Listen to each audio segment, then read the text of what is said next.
রাধে রাধে সবাইকে। চলে এসেছি সকাল সকাল আবার একটা নিউ ব্লগ নিয়ে চড়ক পূজা উপলক্ষে। তো হর হর মহাদেব সবাইকে। চড়ক পূজা উপলক্ষে আমাদের ঠাম্মা দাদুদের কালীন আমাদের বাড়িতে পাঁচন রান্না করা হয়। সমস্ত তিতা বলো, সমস্ত শাক সবজি সব কিছু অনেক কিছু লাগে এখানে পাঁচন রান্না করতে। তো আমাদের আজকের দিনটায় সব কিছু দিয়ে একটা নিরামিষ সবজি বানানো হয় যেটাকে আমরা আমাদের দাদু ঠাম্মারা বলতো পাঁচন রান্না। তো এটা রান্না করা হয়। আমরা তো খাই, তার মধ্যে আমাদের পাড়ায় সবাইকে দিয়ে আসে। অনেকেই এটা খেতে খুব ভালোবাসে। আর এঁচোড় যেটাকে বলো তোমরা, আমরা বলি কাঁঠাল।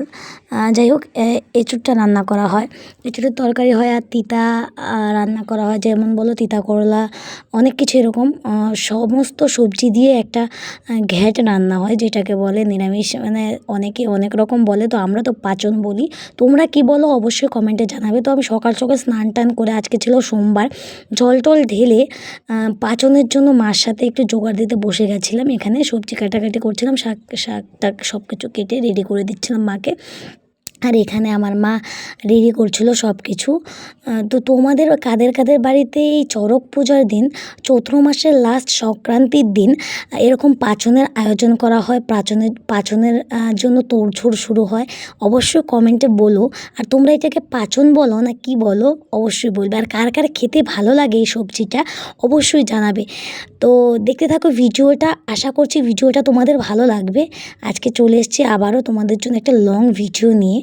আশা করছি ভিডিওটা তোমাদের ভালো লাগবে। তো দেখতেই পাচ্ছ বন্ধুরা, আমার মা এদিকে রান্না বসিয়ে দিয়েছে। এঁচোড়টা একটু ভাপ দিয়ে নিচ্ছিলো, মানে সিদ্ধ করে নিচ্ছিল। আর এক সাইডে ভাত বসিয়ে দিয়েছে। আর এখানে তিতা করলা হচ্ছিল এঁচোড় নামিয়ে।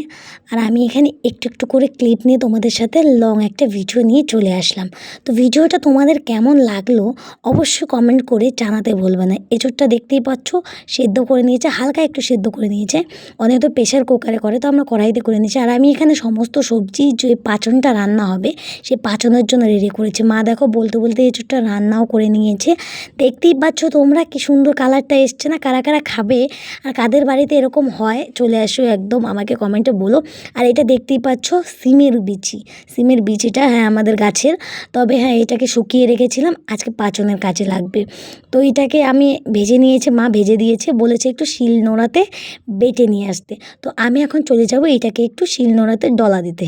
তো দেখতেই পাচ্ছ তোমরা, এখানে আমি এখন শিল নোড়াতে একটু এটাকে একটু মানে আধগোড়া করে নেব, ভেঙে নেব একটু। মানে আস্তা দিলে ভালো লাগবে না, তো গোটাটা দিলে তাই একটু গুঁড়ো করে নেব। তো ভিডিওটা তোমরা দেখতে থাকো, স্কিপ না করে। আশা করছি তোমাদের ভালো লাগবে। চড়ক পুজোর অনেক অনেক শুভেচ্ছা ও অভিনন্দন। এই সেই পাঁচন রান্না যেটা আমার মা রান্না করছে, এই পাঁচনটা আমাদের দাদু ঠাম্মা যখন ছিল তখন ঠাম্মা বানাতো আর সবাইকে দিয়ে আসতো। সবাই আমাদের বাড়ি আসতো এই পাঁচনটা খেতে, অনেকেই ভীষণ ভালোবাসে। তো এখন তো আমাদের মাঝখানে দাদু ঠাম্মা আর নেই, তো আমার মা এই পাঁচনটা বানায়, এখন আমার কাকিরা বানায়। তো সবাইকে আমরা এখনও দিয়ে আসি, অনেকেই ভালোবাসে। তোমাদের কাদের কাদের বাড়িতে হয় বলবে। আর এটা আমাদের গোপুসোনা, দেখতেই পাচ্ছ আমার মা রান্না করছে, গোপুসোনা বসে বসে দেখছে। গোপুসোনা হয়তো ভাবছে মার রান্নাটা কখন হবে, আমাকে কখন খেতে দেবে, আমার ভীষণ খিদে পেয়েছে। তো যাই হোক, ভিডিওটা তোমাদের কেমন লাগলো? আমার মা রান্না হয়ে গেলে আমার গোপুসোনাকে খাবার দিয়ে দেবে, তারপর আমরা প্রসাদ পাবো। তো এখন জানাচ্ছি সবাইকে চড়ক পুজোর অনেক অনেক শুভেচ্ছা ও দেখা হচ্ছে নেক্সট কোনো ভিডিওর সাথে। এই ভিডিওটা এতটুকুই ছিল, দেখা হচ্ছে নেক্সট কোনো ভিডিওর সাথে। ততক্ষণ অবধি ভালো থেকো, সুস্থ থেকো। সবাইকে রাধে রাধে, হর হর মহাদেব, টাটা।